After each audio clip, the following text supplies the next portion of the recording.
시와 시인 이어도문학관 3 12월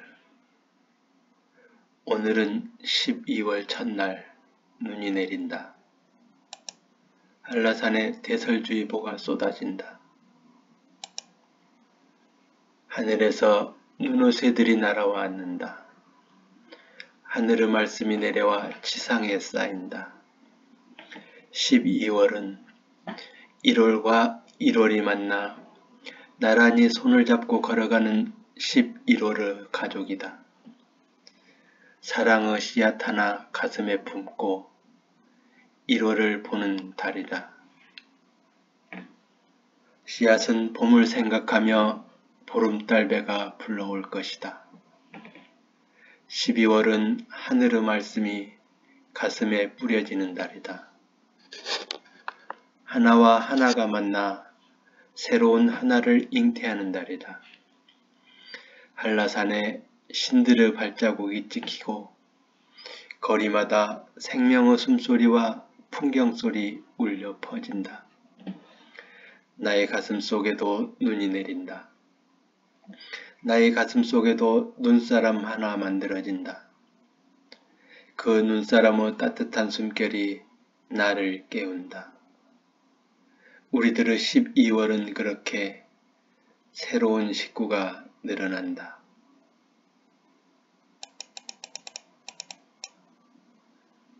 산책. 산책은 살아있는 책이다. 산책은 살아있는 사람들의 책이다. 내가 산책 중에서 내가 가장 여러 번 정독하는 책은 자연이다. 산책은 자연이다. 자연은 산책이다. 산책은 자연을 읽으며 밑줄을 긋는 일이다. 산책은 시간을 주고 산다. 시간으로 산책. 그리하여 산책은 살아있는 사람들의 길이다.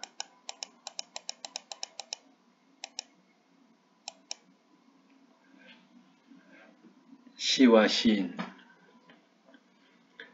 저는 언제나 시를 생각합니다.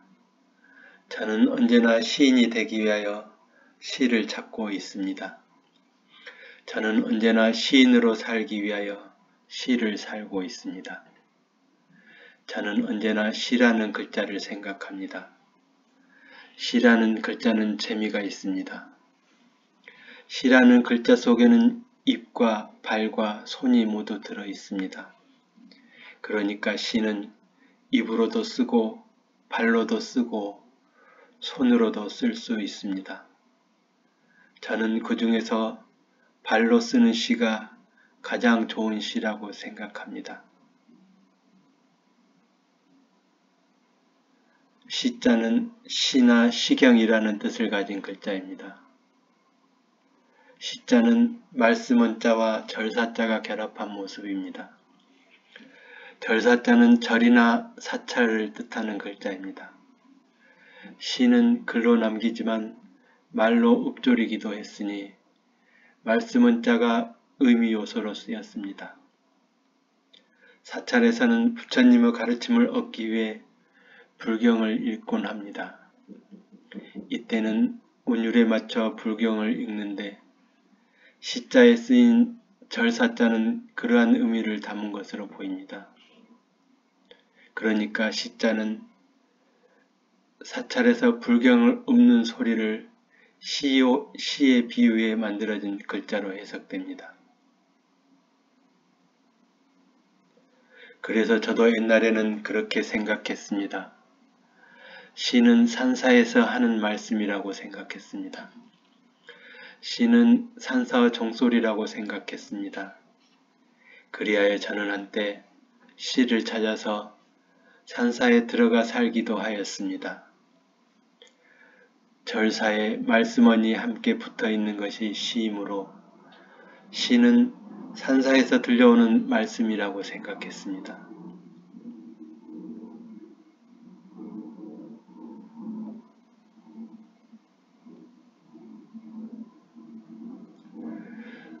산사의 풍경소리가 시라고 생각했습니다. 산사의 범종소리가 시라고 생각했습니다. 산사의 운판소리가 시라고 생각했습니다. 산사의 벚꽃소리가 시라고 생각했습니다. 산사의 목어소리가 시라고 생각했습니다. 산사의 목탁소리가 시라고 생각했습니다. 산사의 죽빗소리가 시라고 생각했습니다. 산사의 연불소리가 시라고 생각했습니다. 그러다가 저는 어느 순간 신이 자연에 숨겨놓은 말씀이 시가 아닐까 생각했습니다. 하늘의 빛이 시가 아닐까 생각했습니다. 하늘의 별이 시가 아닐까 생각했습니다. 하늘의 달이 시가 아닐까 생각했습니다. 바람이 시가 아닐까, 바다가 시가 아닐까, 강이 시가 아닐까, 여울 물소리가 시가 아닐까, 나무가, 풀이, 꽃이, 가시가, 개구리가, 개구리밥이, 여치가, 버들치가, 은어가, 세상의 모든 것들이 시가 아닐까 생각했습니다. 조그만 눈을 떠봐도 세상에는 보석 같은 신의 말씀들이 별빛처럼 빛나고 있습니다. 조그만 귀를 기울여 봐도 세상에는 여울물 소리처럼 아름다운 노래가 흐르고 있었습니다. 그러다가 저는 드디어 반짝이는 아이들의 눈빛을 찾았고 꿈결 같은 아이들의 숨소리를 들었습니다. 그리하여 저는 드디어 시가 무엇인지 알 수 있었습니다. 시는 아이들의 반짝이는 눈빛이며 시는 아이들의 고요한 숨결이라는 사실을 알 수 있었습니다.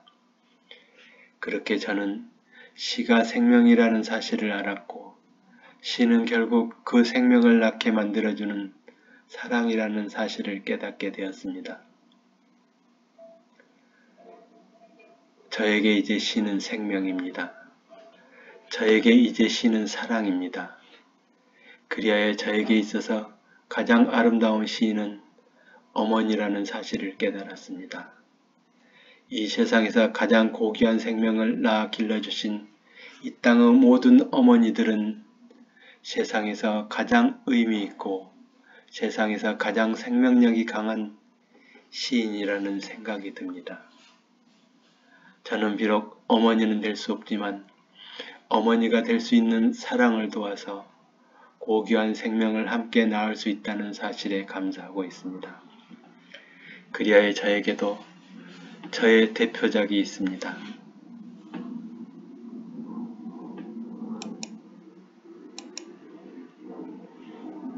전생에 낳은 두 아들이 저에게는 가장 소중하고 가장 생명력이 강한 저의 대표작입니다.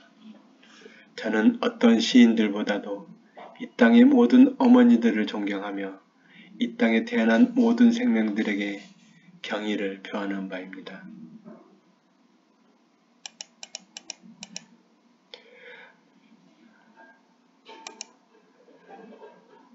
하지만 저에게는 세상에서 저를 가장 슬프게 하는 글이 있습니다. 짧은 글이지만 언제나 저의 눈물샘을 자극하는 글이 있습니다. 어머니의 마지막 글이 있습니다. 아마도 광주에 있는 병원을 몰래 빠져나오셔서 고향집에서 농약을 마시고 쓰신 것 같습니다. 그 농약이 온몸으로 퍼지는 순간에 쓰셨을 것만 같습니다. 신음소리가 새어나갈까봐 수건을 입에 물고 치아가 다 으스러지도록 입을 앙다물고 쓰신 듯합니다. 자식인 저는 평생 용서를 받지 못할 것 같습니다. 제가 유일하게 받은 유산이 바로 이 유서입니다.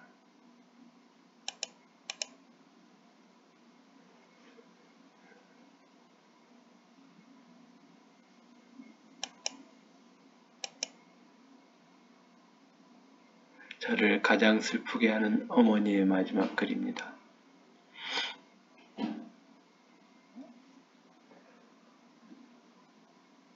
오늘은 12월 1일입니다. 2015년 12월 1일에 저는 이런 글을 남겼습니다.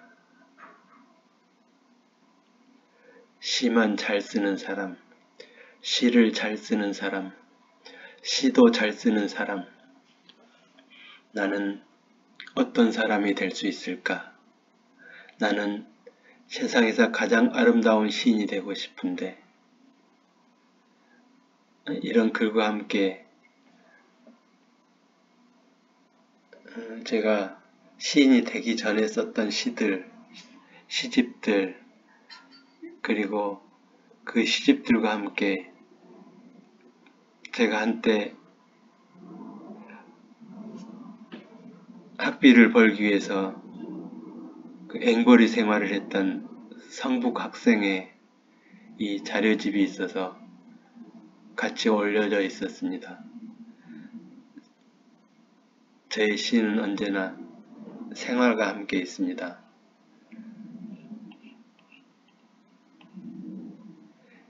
이 자료집에는 어떻게 말을 해야 하는 방법까지 다 나와 있습니다. 그때 보니 주간지를 팔았는데 600원, 700원 했던 것 같습니다. 주로 기차관에서 팔았습니다. 근데 잡지책을 팔았는데 이미 지난 잡지책을 팔았기 때문에 어떻게 보면 그 장사가 아니라 앵벌이라고밖에 할 수 없는 그런 생활을 한때 했습니다. 제가 여기서 본 것 중에 이 진성 시집은 1984년에 만들었던 시집입니다. 거기에 썼던 말이 시인은 오늘도 하루를 낳기 위해 그물을 던지는데 라는 말과 그때 공고를 나오는데 그 제도 시간에 제도는 안 하고 시집 표지만 만들었던 그런 기억이 납니다. 그리고 시를 이렇게 그림처럼 썼던 게 재미있습니다. 아마 보름달 모양의, 이건 보름달이고 산 모양을 형상화시켰던 것 같습니다. 그리고 제가 고등학교 때 그 6명의 친구들을 모아서 시를 썼는데 그 동인지를 제가 만들었습니다. 이 어근이라는 동인이었습니다.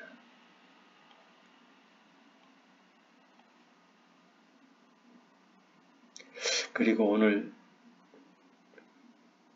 인터넷에서 우연히 저의 글이 올려져 있는 것을 보고 다시 한번 읽어보니 좀 새로운 마음이 들어서 여기에 다시 가져왔습니다. 다시 한번 읽어보도록 하겠습니다. 사과꽃망울. 득음을 위한 독공이 한창이다. 사과나무 속에서 고래창자 굽는 소리 들린다. 초선백자 깨뜨리는 소리 들린다. 수없이 많은 사금파리들이 쌓인다. 사과나무 속에서 사과를 미리 빚어보고 구워보고 깎아본다. 벚꽃, 개나리, 진달래, 산수유, 성질 급한 봄꽃들이 속옷바람으로 뛰쳐나와도 사과나무는 진득하니 사과나무 속에서 사과만을 만들고 있다. 울컥 우려를 토해내고 있다. 탁발 새안도만 그렸다. 유배지에서 오직 새안도만 그렸다. 말도 이렇다. 울음도 이렇다. 나는 어느새 소나무가 되었다.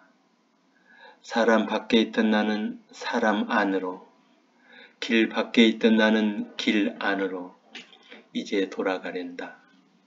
서툴게라도 말하고 서툴게라도 통곡하련다. 새안도 밖으로 솔가지 하나 빠져나온다. 화이트 크리스마스. 눈이 내린다. 하늘에서 말씀이 내려오신다. 하느님 말씀이 하늘에서 내려와 쌓인다. 눈이 내린다. 눈을 발뒤꿈치가 조심스럽다. 노랗게 익은 귤이 병아리처럼 파고든다. 감귤나무 위에도 사뿐히 눈이 내려 쌓인다. 감귤나무 아래 허름한 계집을 눈이 기웃거린다. 계집 안이 은총으로 가득하다. 마리아의 자궁처럼 어미개의 문이 열리고 문 밖으로 살짝 내미는 발가락 멈칫하다가 슬며시 첫 발을 내딛는다. 미끄러운 세상의 길을 핫아주는 어미개의 혀, 고요히 눈이 쌓인다. 수혈에 대하여 가슴을 열고 심장에 칼을 대어본 사람은 안다. 피 속에는 혈장과 혈소판만 있는 것이 아니라 주체하지 못하는 엽록소가 가득하다는 것도 안다.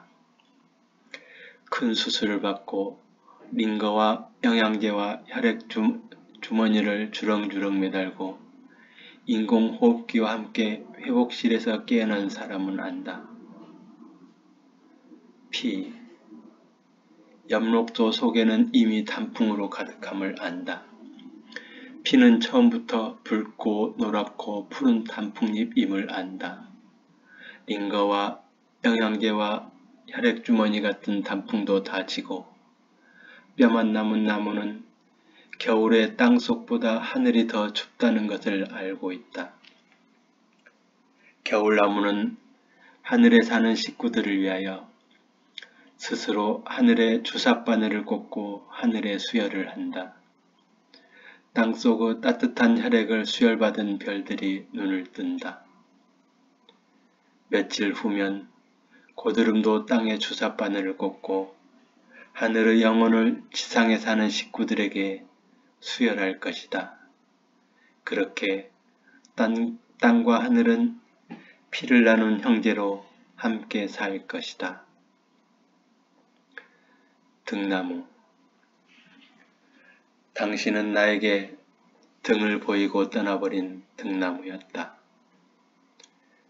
등만 보이던 그 등나무가 오늘은 등꽃을 켜고 있다. 이어주는 섬.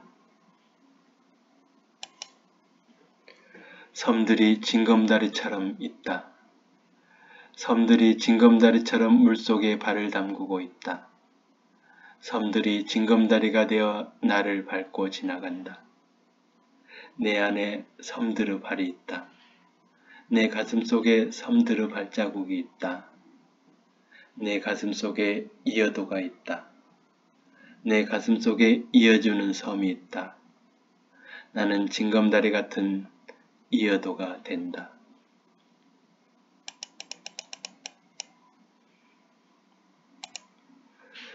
새 입술이 달다. 이어도 오두막 앞에 감나무 한 그루 서 있다. 까치 2마리 날아와 감 하나를 함께 쪼아 먹는다. 이 요망한 것들이 감이나 쪼아 먹고 갈 일이지 혼자 사는 내 앞에서 기어이 뽀뽀를 하고 난리다. 감보다 먼저 몸이 더 달아오른다. 에이, 이 몹쓸 것들 같으니라고. 지나가던 바람이 기득거리는 소리에 감이 떨어진다. 나는 새들이 먹던 감을 주워 먹는다. 아, 참 달다. 새 입술이 참으로 달고 맛있다.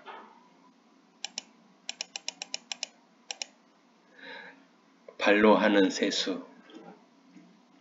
산책은 씻긴 굿이다. 발로 하는 세수다. 발로 씻는 씻긴 굿이다. 발로 눈을 씻는 씻긴 굿이다. 내 발로 내 눈을 씻는 씻긴 굿이다. 나는 날마다 내 발로 내 눈을 씻는다. 나는 날마다 내 발로 내 눈을 씻는 씻긴 굿을 한다. 산토끼 한 마리 가만 앉아서 발로 세수를 한다. 산토끼 한 마리 산책을 하고 있다. 산새 한 마리 가만 앉아서 깃을 다듬던 부리를 발로 씻는다. 산새 한 마리 산책을 하고 있다. 물소리가 내 귀를 씻어준다. 바람소리가 내 몸을 씻어준다. 쑥향기가 내 코를 씻어준다. 하늘을 쓸고 있는 나무들이 내 눈을 씻어준다. 꽃들이 내 영혼을 씻어준다. 하늘이 하늘까지 내 길을 닦는다. 나의 산책은 파리대기를 만나 길을 닦는 씻긴 곳이다. 바람소리가 나를 씻어준다. 물소리가 내 귀를 씻어준다. 내 발이 나를 씻어준다. 만나는 그대가 내 눈을 씻어준다. 만나는 그대가 내 길을 닦아준다. 나를 스스로 씻겨주는 씻긴 굿춤이다. 나의 산책은 스스로 씻는 씻음 굿춤이다. 파도무늬. 모래밭이 온통 파도무늬로 가득하다. 파도 속으로 떠나간 모래알 하나가 때문에 모래알 하나가 평생 파도 속을 뒤지고 다닌다. 모래알 하나가 모래알 하나를 찾아다닌다. 평생 찾아서 헤맨다.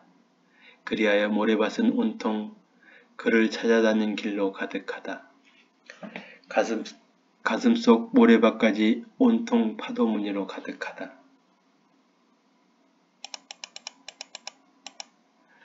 나무를 본다. 나뭇잎은 손일까 발일까? 나뭇잎은 손 같기도 하고 발 같기도 하다. 새들이 벗어놓는 신발 같기도 하고 장갑 같기도 하고 나뭇잎은 또한 입 같기도 하고 귀 같기도 하고 코 같기도 하고 태어날 때 눈이었던 나뭇잎이 자꾸만 코가 되고 잎이 되고 귀가 된다. 나뭇가지는 팔일까 다리일까? 나뭇가지는 팔 같기도 하고 다리 같기도 하다. 새와 새집을 끌어안고 포옹하는 것을 보면 팔 같은데 나뭇가지 사이에 돌멩이를 끼워서 시집을 보내거나 접을 붙이거나 열매를 낳아 기르는 것을 보면 다리 같기도 하다. 나무 기둥은 몸통이 맞는 것일까? 그 가슴 속에 심장은 있는 것일까? 나무 뿌리는 발일까 손일까? 가장 낮은 곳에서 떠받들고 살아가니 발 같은데 평생 흙만 파먹고 살아가니 시골 어머니 손 같기도 하다. 다시 나무를 본다. 한 번 더 생각하고 보니 나무가 나무로 보인다. 그동안 나는 나무를 자꾸만 사람으로 보려고 해서 나무를 보지 못했다. 나무는 그 무엇도 아닌 오직 하나뿐인 나무인 것이다.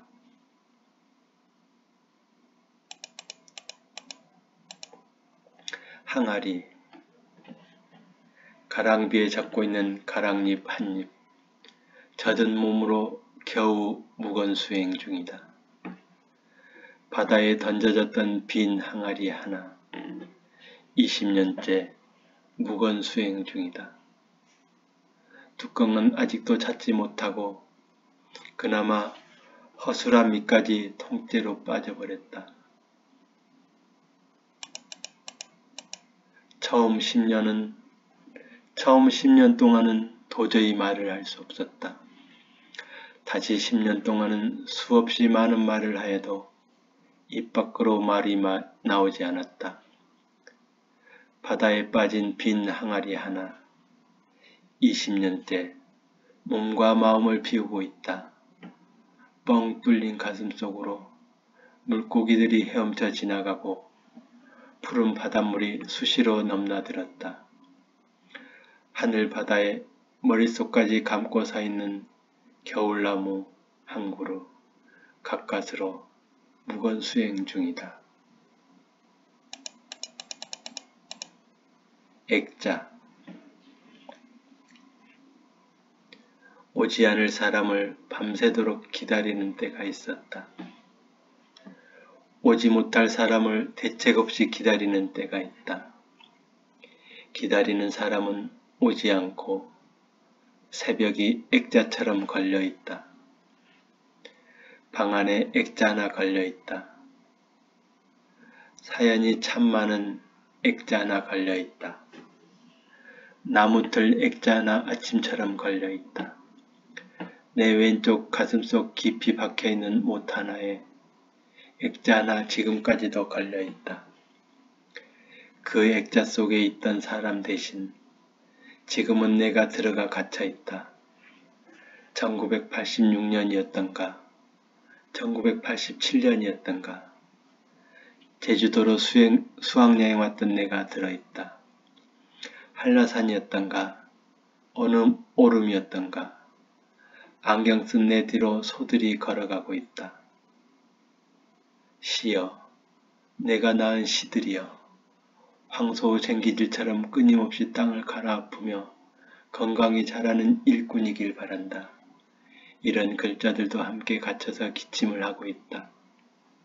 벽에 걸려있던 액자를 내린다. 내 가슴속에 갇혀있던 액자를 꺼낸다. 그 액자 안에 갇혀있던 나와 나의 글자들을 꺼내어 해방시킨다. 그리고 다시 비어있는 액자를 틀만 벽에 건다. 그 빈 액자에 느닷없이 새로운 아침이 들어앉는다. 나는 이제 오지 않을 사람을 기다리지 않는다. 나는 이제 오지 못할 사람을 기다리지 않는다.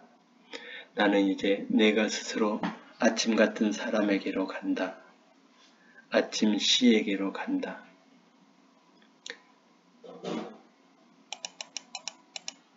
시인의 말. 꿈과 이어도 공하고.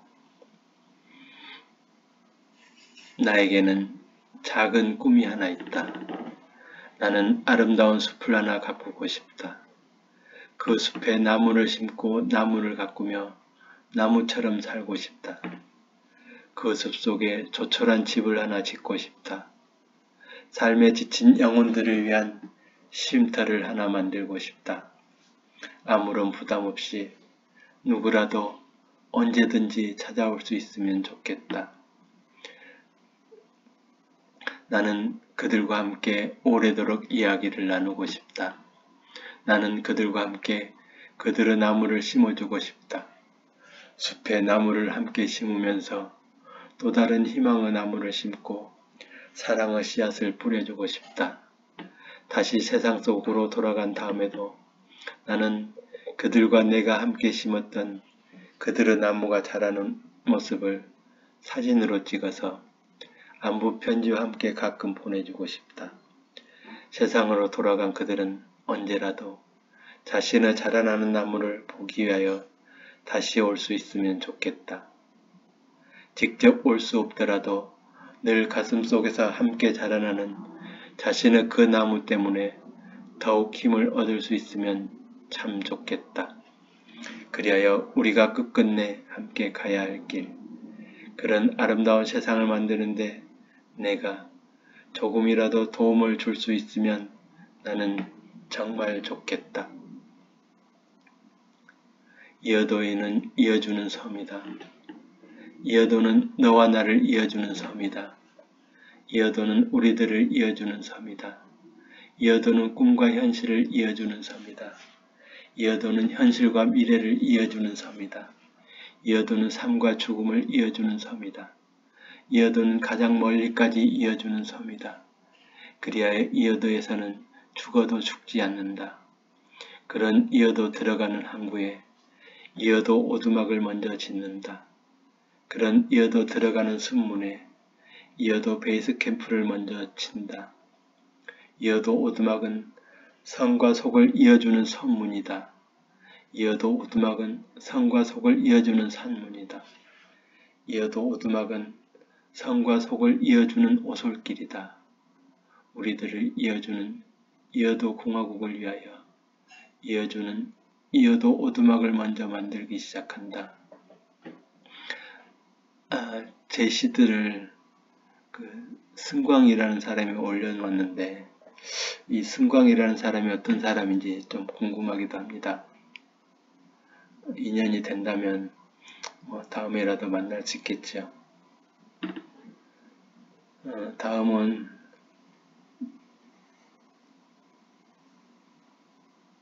지난날을 생각하면서 좀 써본 글입니다.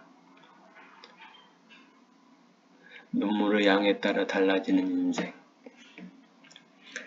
나의 운명은 나의 심장이 결정했다. 나의 운명은 나의 가슴이 결정했다. 나의 운명은 나의 가난이 결정했다. 나의 운명은 나의 건강이 결정했다. 나의 운명은 나의 문학이 결정했다. 째깍째깍째깍 나의 가슴 속에서 시계 소리가 들린다.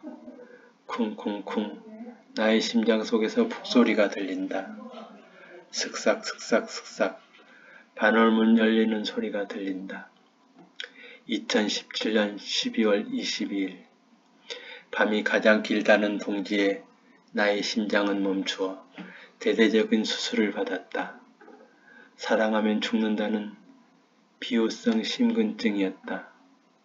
1990년 6월 8일에도 내 가슴은 열리고 나의 심장은 멈추어 대동맥 판막 하엽작증이란 병명으로 수술을 받았으니 나의 심장은 이렇게 2번 죽고 3번 살아났다.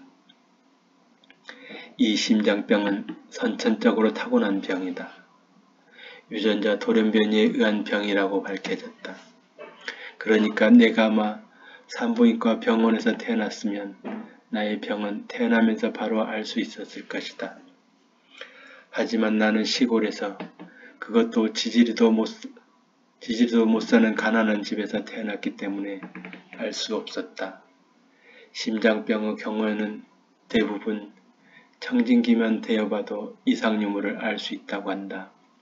하지만 나는 불행하게도 이 사실을 너무 늦게 아무도 모르게 나 홀로 알았다. 나는 심장 전문가는 아니지만 50년 넘게 심장병과 함께 살다 보니 심장에 대한 각별한 지식들을 직접 몸으로 체험하고 있다. 아마도 우리나라 의학계에서는 나와 같은 증상을 보이는 심장질환에 대한 정의를 최근에 내린 듯하다. 내가 1차 수술을 받을 당시에는 비후성 심근증이란 말을 사용하지 않았다. 그냥 대동맥 판막 하엽작증이라고 하였다. 대동맥 판막 아래쪽에 선천적으로 혹이 있어서 좌심실에서 대동맥으로 나가는 출구가 좁아져 있어서 온몸으로 나가는 피의 양이 적어서 여러가지 심각한 문제들을 유발하고 있으므로 그 혹을 떼어내면 된다. 이렇게 말씀하셨다. 물론 거기까지 알아내는 데에도 많은 우여곡절이 있었다. 내가 심장수술을 받은 서울대학교 병원에서는 비후성 심근증을 다음과 같이 정의하고 그 원인과 증상 또한 설명하고 있다. 그리고 젊은 사람들의 심장 돌연사 대부분은 바로 이 비후성 심근증 때문이라고 한다. 어느 드라마의 주인공이 바로 이 비후성 심근증으로 돌연사하는 장면 때문에 일반인들에게도 많이 알려졌다고 한다.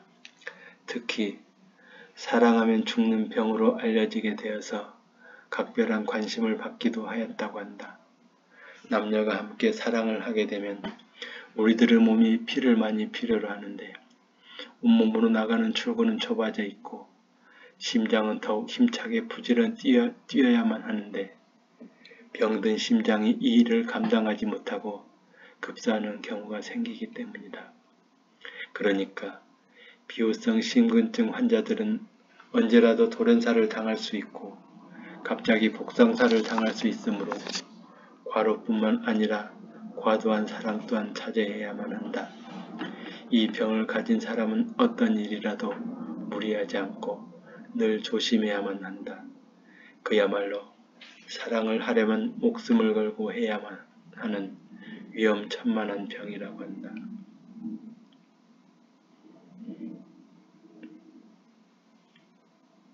비호성 심근증. 여기에서는 지루하니까 간단히만 말하면 좌심실벽이 두꺼워지는 심장질환이라고 합니다. 그 원인은 유전자 돌연변이가 비호성 심근증의 발생과 관련된 것으로 알려져 있습니다. 그 증상에는 여러 가지가 있는데 특히 심장 돌연사가 발생할 수 있으니 특히 조심해야 한다고 합니다. 앞에서 인용한 의학 정보는 많은 사람들에게 그저 지루하고 재미없는 글일 것이다. 하지만 그 내용을 직접 당사자인 나로서는 글자 하나하나가 나의 가슴을 더욱 아프게 하고 나의 눈물샘을 자극하는 송곳이거나 칼끝으로 다가온다. 나는 초등학교 3학년부터 지게질을 하였다.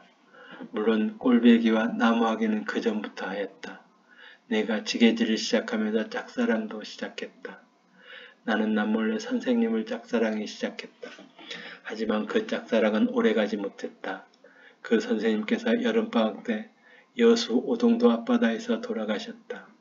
오동도 앞바다 붉은 동백꽃으로 피어나고 말았다.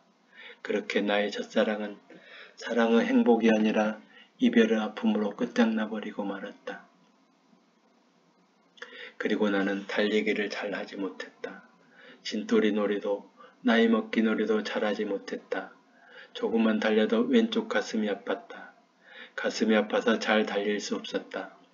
처음에 나는 내 몸이 허약해서 그런 줄 알았다. 그래서 나는 몸을 튼튼하게 하려고 밤이면 학교 운동장에 가서 남몰래 달리기 연습을 하였다. 나는 누구에게든지 말을 잘하지 못했다. 나는 철저한 외톨이였다. 나는 내 몸이 아파도 아프다는 말을 하지 못했다. 나는 참 바보 멍청이였다. 나는 체육책에서 읽었다. 나처럼 왼쪽 가슴이 아프면 심장병일 가능성이 많다는 이야기를 체육책에서 읽었다.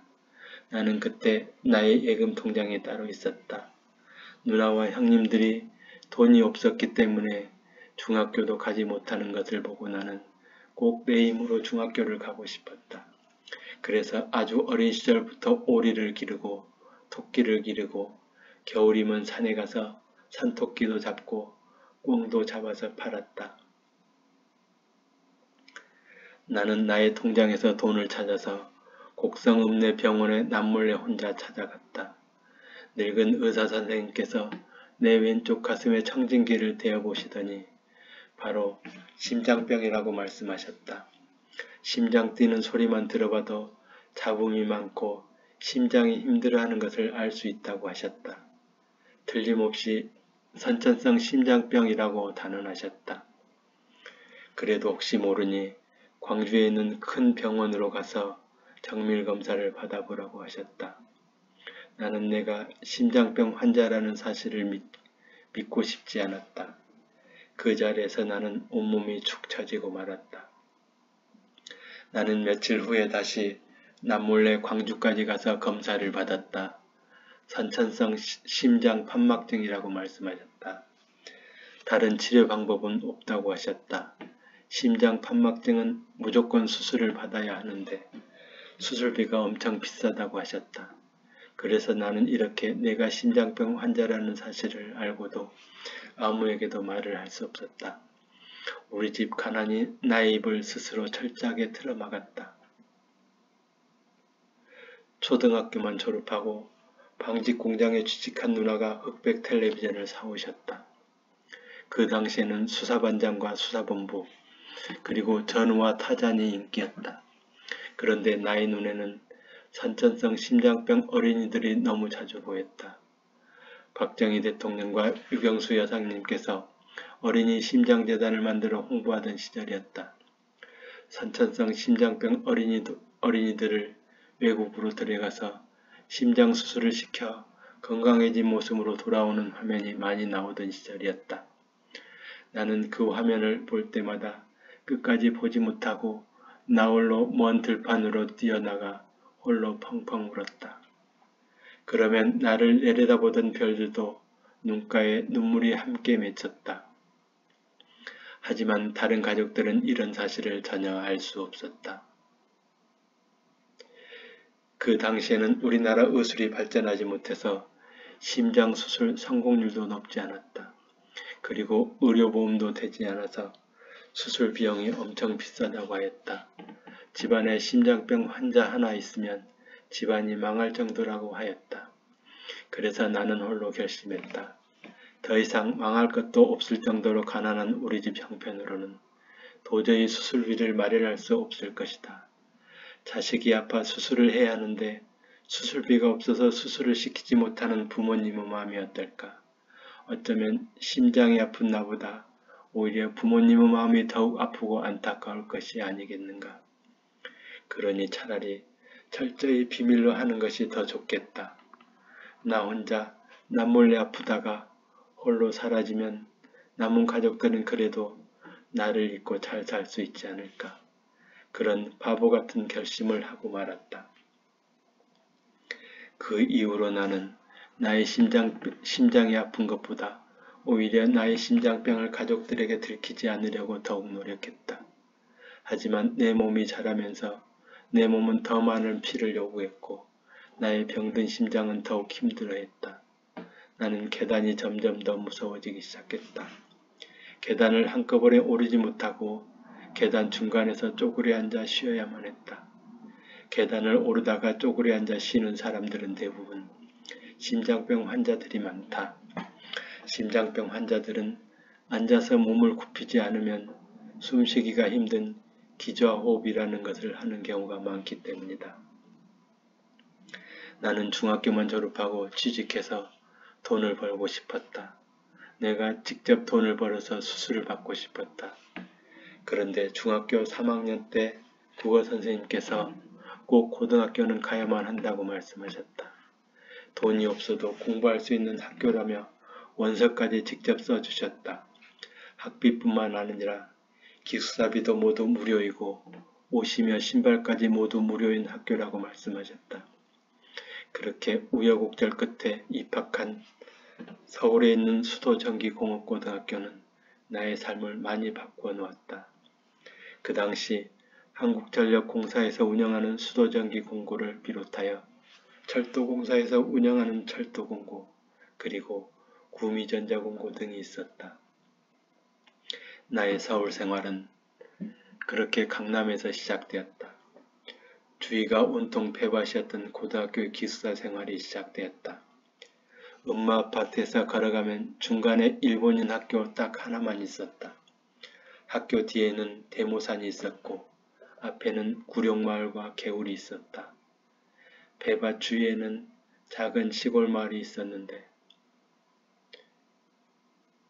비만 오면 우리 학교 강당으로 대피하여 며칠씩 지내다가 돌아가고 그런 사람들이 많았다. 나는 실습 위주 공업학교 생활보다 오히려 기숙사 생활이 더 힘들었다. 완전히 군대식이었다. 연대장, 대대장, 중대장, 소대장도 무섭고 선배들이 무서웠다. 바로 위층에는 1년 선배들이 있었는데 난방용 스팀라인을 두드려 신호를 보내면 우리들은 언제라도 바로 뛰어 올라가야만 했다. 선배는 그야말로 하늘이었다. 선배는 타오르는 태양이었고 후배는 꺼져가는 촛불이었다.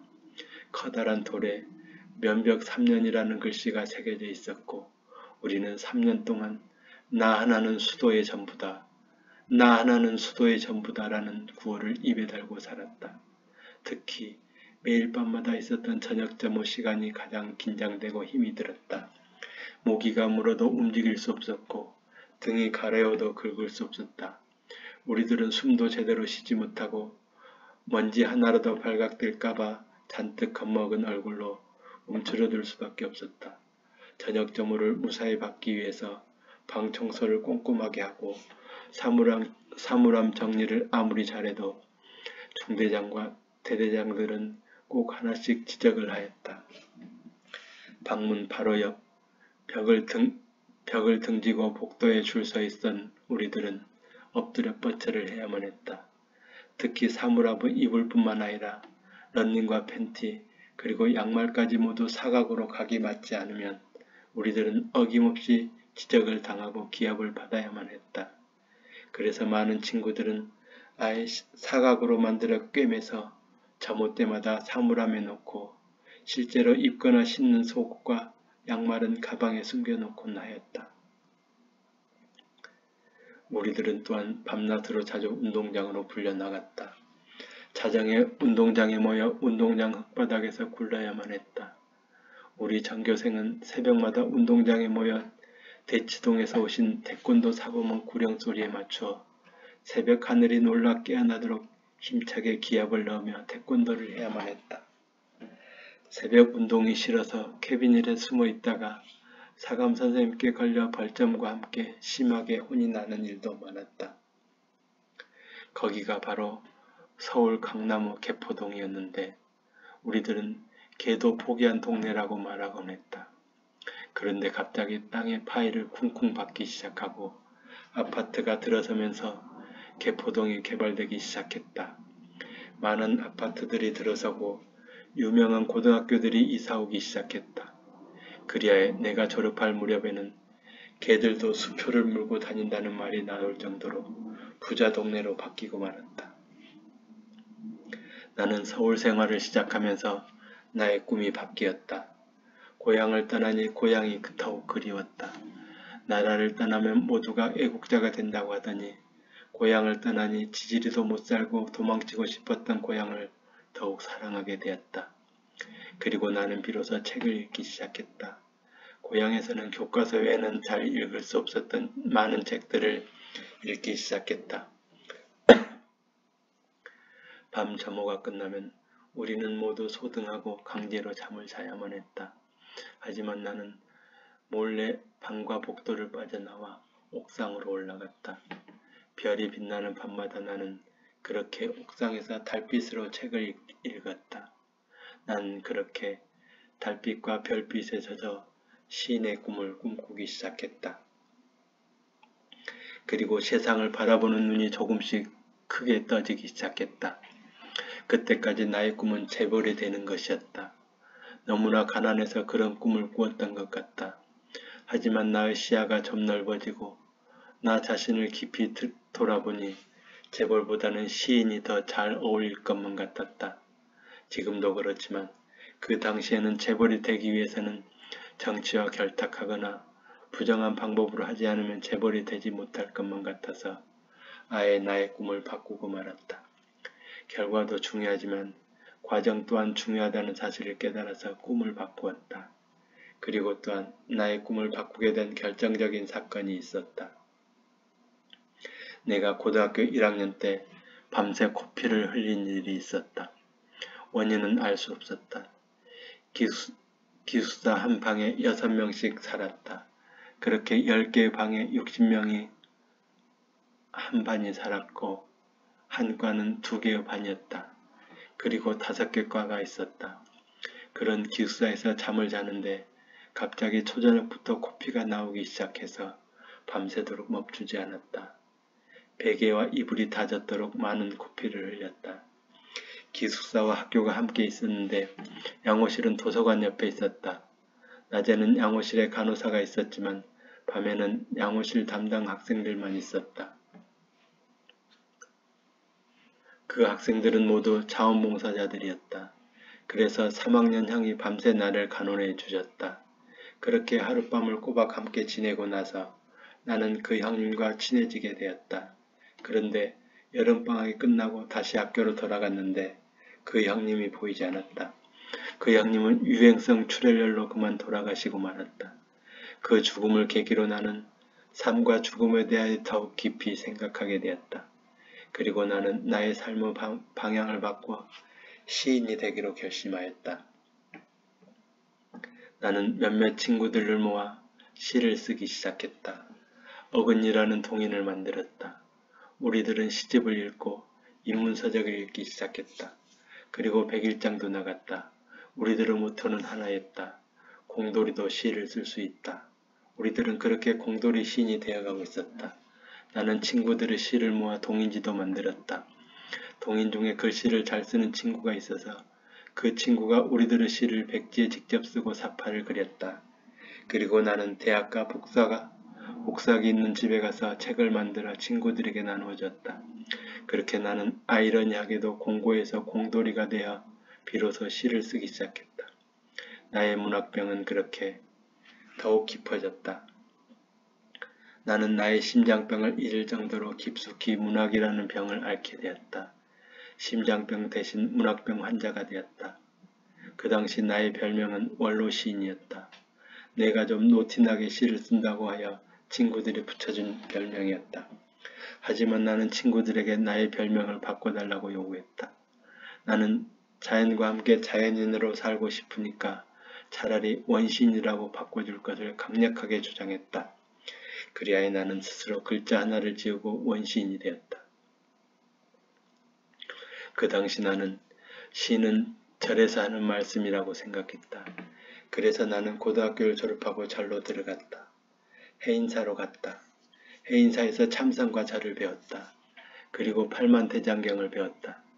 그러던 어느 날 해인사 위에 있는 성철 스님이 계신다는 백년암 가는 길이었다.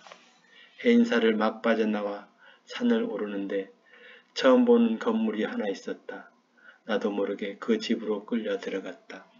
그곳은 스님은 스님이되 스님 같지 않은 스님들이 기거하는 곳이었다. 용맹정진을 포기하고 자포자기를 한 스님들이었다. 스님들 같았다. 담배도 피우고 술도 마시고 그저 죽지 못해 사는 사람들 같았다. 내 눈에는 초라한 양로원같이 보였다. 여러 가지 이유들로 큰 스님이 되지 못한 스님들이었다. 나는 나의 미래를 생각해 보았다. 나도 그 스님들처럼 먼 훗날 그곳에 있을 것만 같았다. 어쩌면 나는 이미 해인사를 뛰쳐나올 궁리를 하고 있었을 것만 같았다. 나의 병든 몸으로는 수행이 어려울 것만 같아서 참선을 할 때에도 그렇게 108배를 할 때에도 너무 많이 숨이 차서 이미 도망갈 궁리를 하고 있었음이 분명했다. 나는 그 길로 하산하여 부천에 있는 어느 학생회에 들어갔다.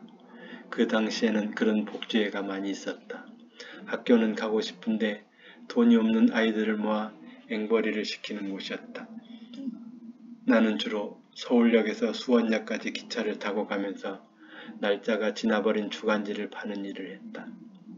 그때는 서울역에서 입장권을 팔았다. 가족이나 친척들을 배웅하는 사람들이 주로 이용하는 입장권이었다.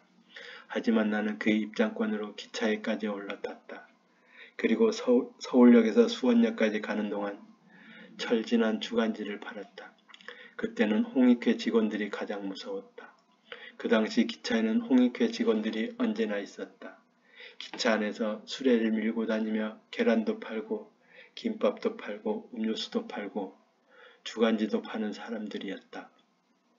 그들은 합법적으로 장사를 하는 사람들이었고 나는 불법적으로 몰래 장사를 하는 고학생이었다.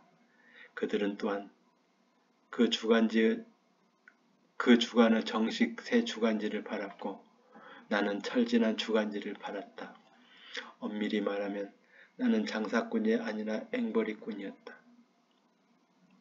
그러다가 나는 홍익회 직원에게 딱 걸리고 말았다. 그렇게 홍익회 직원에게 잡혀 실컷 혼나고 수원역에 내렸다. 밤하늘을 올려다보니 별들이 유난히 슬프게 반짝거리고 있었다. 나는 남은 주간지를 쓰레기통에 버리고 그 학생에서 뛰쳐나왔다. 그리고 나는 인력시장으로 나가 일당벌이 생활을 했다. 그러던 어느 가을날 헌책방에서 문예중앙을 읽었다. 이능표 시인과 이창기 시인의 시가 실려 있었다. 신인상을 받은 작품이 실려 있었다. 시들이 참 좋았다. 나도 그 진짜 시인들처럼 진짜 시를 잘 쓰고 싶었다. 양력을 보니 두 시인 모두 서울예술대학교 문예창작과 출신이었다. 나도 그 학교를 나오면 진짜 시인이 될 수 있을 것 같았다. 그래서 나는 직접 용기를 내어 그 학교를 찾아갔다. 문예창작과 교수실에 최인홍 교수님과 오경 교수님이 계셨다. 나는 꼭 이 학교에 입학하고 싶다고 말씀드렸다. 그랬더니 학력고사 시험을 보고 들어오라고 말씀하셨다. 나는 꼭 좋은 시인이 되고 싶다고 말씀드렸다. 그랬더니 소설은 쓰고 싶지 않느냐고 물으셨다. 그래서 나는 소설은 거짓말이라서 쓰고 싶지 않고 진실말을 말하는 시를 쓰고 싶다고 대답을 하였다. 지금 다시 한번 생각하면 참으로 어리석은 대답이었다. 그리하여 나는 1986년에 서울 남산에 있는 서울예대에 들어가게 되었다. 아마도 나의 삶에 있어서 가장 행복했던 시절이 바로 그 남산 시절이었을 것이다. 그 시절 나는 하루 24시간을 온통 시만 생각하고 시만 썼던 시절이었다. 꿈속에서도 시를 생각하고 시를 썼다. 물론 최인홍 교수님과 최창학 교수님은 소설 수업 시간에도 단 하루도 빠지지 않았고 윤대선 교수님의 희곡 수업 시간 또한 단 하루도 빠지지 않았다. 그리고 나는 시를 2년 동안 4년치의 수업을 들었고 1000편의 시를 썼다. 1학년 때에는 이금배 교수님께 시를 배웠는데 다른 반 수업인 최아림 교수님 수업도 도강하고 2학년 수업 시간에 들어가 오경 교수님 시 수업을 들었다. 교수님께서는 내가 도강하는 줄 아시면서 너그럽게 눈 감아주셨다. 그리고 2학년 때에는 당연히 오경 교수님 시 수업을 한 번도 빠지지 않고 들었으며 시간이 허락하는 대로 1학년 교실에 들어가 또다시 시 수업을 도강하였다. 그리고 하숙집에 돌아와서도 책을 읽거나 시 쓰는 일에 게으르지 않았다. 그 결과 나는 두꺼운 개인 시집을 복사해 만들었고 많은 상을 받았지만 특히 오경 교수님께서 직접 뽑아주신 예장문학상에 당선되었을 때 가장 기뻤다. 그런데 한 가지 아쉬움도 있었다. 나는 2학년 2학기 수업을 듣지 못했다. 마무리를 제대로 못한 것이다. 한국전력공사로부터 최후 통첩을 받고 잠시 고민하였다.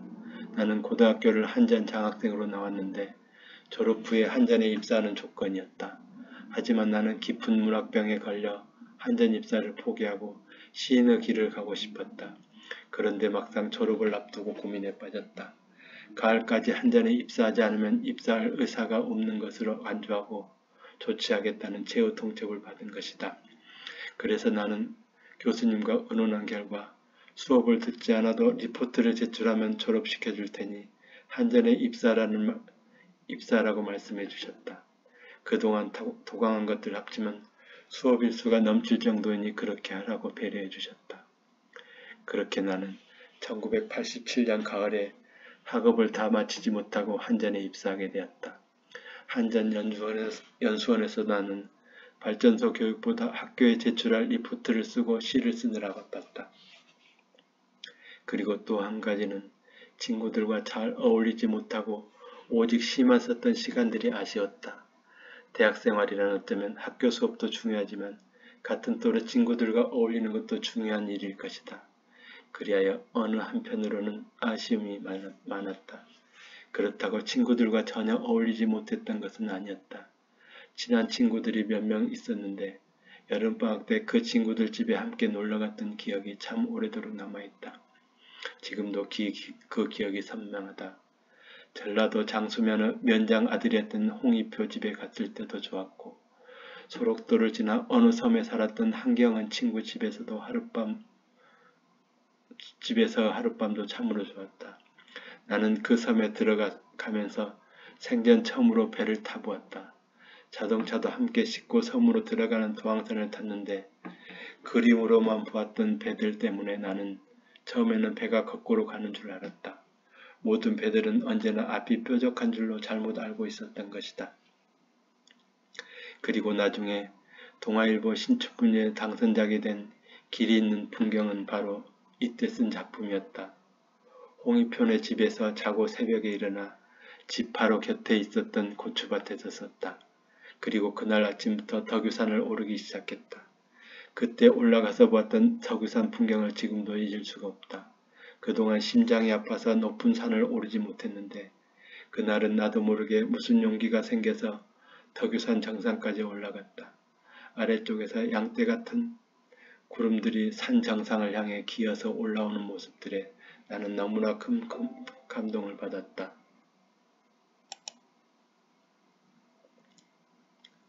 서울 한전연수원 교육을 마치고 나는 첫 발령은 호남화력발전소로 받았다. 여수에 있는 발전소에 있다. 아니, 그 당시에는 여천이었고 여천공단에 있었다. 나는 커다란 트렁크 가방을 들고 전라산 종착역에 내렸다. 겨울 새벽이었다. 택시를 타고 발전소에 가자고 했는데 내리고 보니 여수화력발전소 정문이었다. 여수에 발전소가 2개 있었다는 사실을 몰랐다. 나의 잘못인지 택시기사 잘못인지 기억이 없지만 하여튼 나는 첫날부터 헤매고 말았다. 나는 여수화력 정문에서 기다리고 있다가 아침 퇴근버스를 타고 사택으로 갔다. 그 당시 발전소 사택은 여수화력과 호남화력 그리고 한전 여수지사와 지점 사람들이 함께 사용하고 있었다. 한전에서 발전소가 분리되기 전이었기 때문에 모두 한 식구였다. 너무 길어질 것 같아서 오늘은 여기까지만 해야 될 것 같습니다.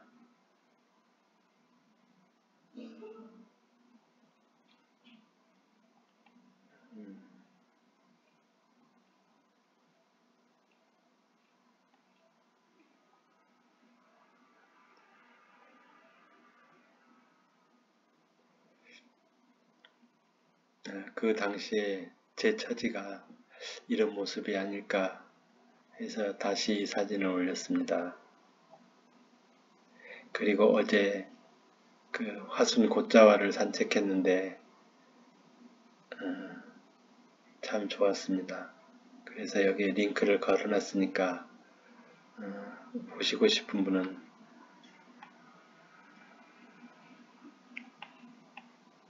보시기 바랍니다. 네, 오늘은 하다 보니까 너무 길어서 여기서 마치도록 하겠습니다.